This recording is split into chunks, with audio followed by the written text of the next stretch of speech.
মোহাম্মদ আবুল হাসনাত, কুমিল্লা ৪। ধন্যবাদ মাননীয় স্পিকার। মাননীয় প্রধানমন্ত্রীকে ধন্যবাদ জানাচ্ছি। সেকেন্ডারি এডুকেশন ডেভেলপমেন্ট প্রোগ্রাম হাতে নেওয়ার জন্য, একই সাথে সাথে learning acceleration programme in secondary education হাতে নেওয়ার জন্য। মাননীয় স্পিকার, আপনার মাধ্যমে আমার প্রশ্নটি হচ্ছে, একটা বিশ্ববিদ্যালয়ের শিক্ষার্থী অথবা যারা চাকরি প্রার্থীরা যখন প্রাথমিক বিদ্যালয়ে শিক্ষক হিসাবে চাকরি করতে যান, তখন সেখানে 11,000 টাকা বেসিক দিয়ে শুরু করেন বর্তমান প্রেক্ষাপটে। অর্থাৎ এই চাকরিটা হচ্ছে 13 গ্রেডের চাকরি এবং 3য় শ্রেণীর। একজন যখন সেকেন্ডারি এডুকেশনে চাকরি করতে যান, তখন বেসিক বেতন পান 16,000 টাকা।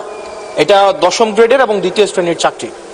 আমাদের দেশের প্রাথমিক শিক্ষা এবং মাধ্যমিক শিক্ষা, এই দুইটা হচ্ছে ফিডার ইনস্টিটিউশন।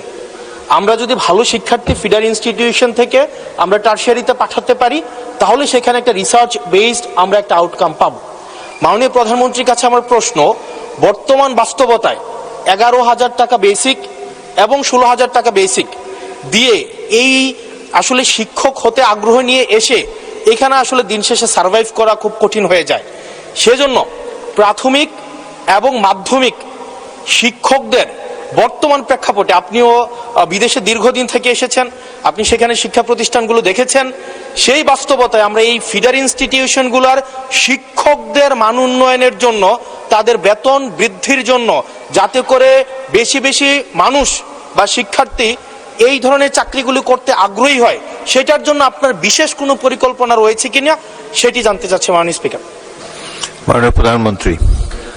মাননীয় স্পিকার, আপনাকে ধন্যবাদ এবং জনাব হাসনাত, আপনাকেও ধন্যবাদ আপনার প্রশ্নের জন্য। আপনি নিশ্চয়ই খেয়াল করেছেন, এই বাজেট সেশনে আপনি উপস্থিত ছিলেন এবং আমার এই প্রথম প্রশ্ন যেটা ছিল মূল প্রশ্ন, সেখানে আমি বলেছি যে এই বাজেটে টোটাল জিডিপির 2% আমরা শিক্ষার জন্য রেখেছি।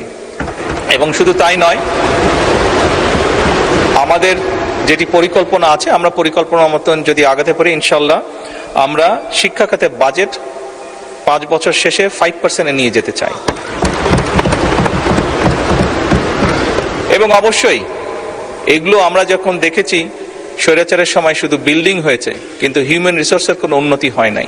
আমি আপনার সাথে সম্পূর্ণ একমত যে আমরা যদি আমাদের প্রাইমারি এবং সেকেন্ডারি এই শিক্ষকদেরকে যদি আমরা সঠিকভাবে ট্রেনিং দিতে না পারি, কিন্তু শুধু ট্রেনিং না, ট্রেনিংয়ের সাথে তাদেরকে তাদের সম্মানীয় যদি বৃদ্ধি করতে না পারি, তাহলে অবশ্যই আমরা প্রত্যাশা করি না যে তারা ভালো কিছু ডেলিভার করতে পারবেন। আমাদের তাদেরকে প্রশিক্ষণ দেওয়ার যেরকম কর্মসূচি রয়েছে, প্রশিক্ষণ দেওয়ার যেরকম পরিকল্পনা রয়েছে, বোথ সেকেন্ডারি অ্যান্ড প্রাইমারি, একই সাথে পর্যায়ক্রমিকভাবে আমরা যাতে তাদের সম্মানীয় বৃদ্ধি করতে পারি। আমরা অনেক সময় দেখি যে প্রাইমারি স্কুলের টিচাররা, এই সংসদে দাঁড়িয়েও আমি বলেছি যে অনেক সময় আমরা এখনও দেখি যে প্রাইমারি স্কুলের শিক্ষকরা তাড়াতাড়ি করে ক্লাস করিয়ে হয়তো আরেকটি সেকেন্ড একটি কোনো জবে অথবা কৃষিকার্যে যেটাই হোক একটি সেকেন্ড জবে তাকে যেতে হয়, তা না হলে তার জন্য সংসার চালানো কষ্টকর হয়ে যায়।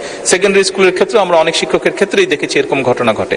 এই কাজটি যাতে তাদের না করতে হয় এবং তারা যাতে সঠিকভাবে তাদের সময় এবং তাদের মেধা শিক্ষার্থীদের পেছনে ব্যয় করতে পারেন, সেই জন্য তাদের সম্মানই বাড়ানো প্রয়োজন বলে আমরাও মনে করি এবং পর্যায়ক্রমিকভাবে